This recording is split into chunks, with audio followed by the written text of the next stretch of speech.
বাংলাদেশের দুটি গুরুত্বপূর্ণ প্রকল্প 10 বছর ধরে আটকে আছে সে বিষয়ে প্রধান উপদেষ্টা অধ্যাপক ডক্টর মোহাম্মদ ইউনূস উষ্মা প্রকাশ করেছেন। রাষ্ট্রীয় অতিথি ভবন যমুনায় এক বৈঠকে তিনি বলেছেন, 1 দশক ধরে সায়দাবাদ পানি শোধনাগার নির্মাণ প্রকল্পের ফেজ 3 ও মেঘনা নদী রক্ষায় মহাপরিকল্পনা প্রকল্প আটকে থাকায় উষ্মা প্রকাশ করেছেন প্রধান উপদেষ্টা অধ্যাপক ডক্টর মোহাম্মদ ইউনূস।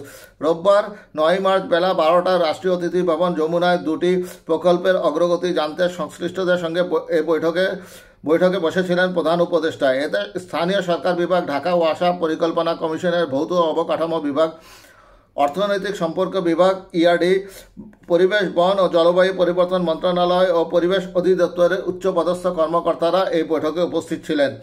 এই উপদেষ্টায় আরও উপস্থিত ছিলেন উপদেষ্টার এসডিজি বিষয়ক মুখ্য সমন্বয়ক লামিয়া মোর্শেদ ও মুখ্য সচিব সিরাজ উদ্দিন মিয়া।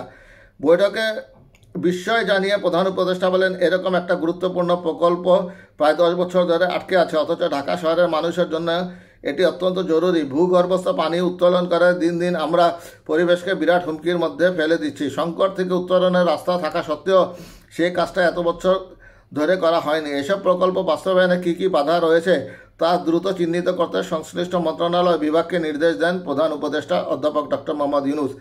বৈঠকে উপস্থিত কর্মকর্তারা জানান, ঢাকায় মোট পানি সরবরাহের প্রায় 70% ভূগর্ভস্থ উৎস থেকে আসে।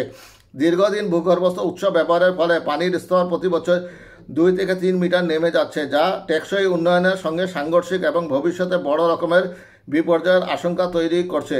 এই সমস্যা সমাধানে মেঘনা নদী থেকে পানি সংগ্রহ করে সায়দাবাদ পানি শোধনাগার ফেজ 3 প্রকল্পের মাধ্যমে পরিশোধন করে ঢাকা শহরে সরবরাহের পরিকল্পনা নেওয়া হয়। কর্মকর্তারা জানান, জার্মানি, ফ্রান্স, ডেনমার্ক ও ইউরোপীয় ইউনিয়ন এ প্রকল্পে সহায়তা করছে।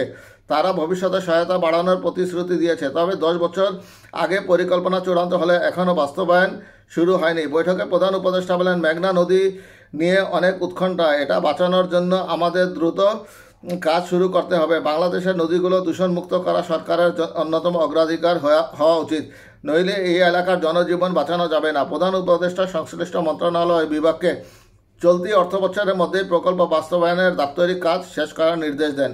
পাশাপাশি নদী রক্ষা কমিশনকে আরও সক্রিয় করা এবং পরিবেশ অধিদপ্তর ও নদী কমিশনের মধ্যে সমন্বয় বৃদ্ধির বিষয়ে আলোচনা করেন।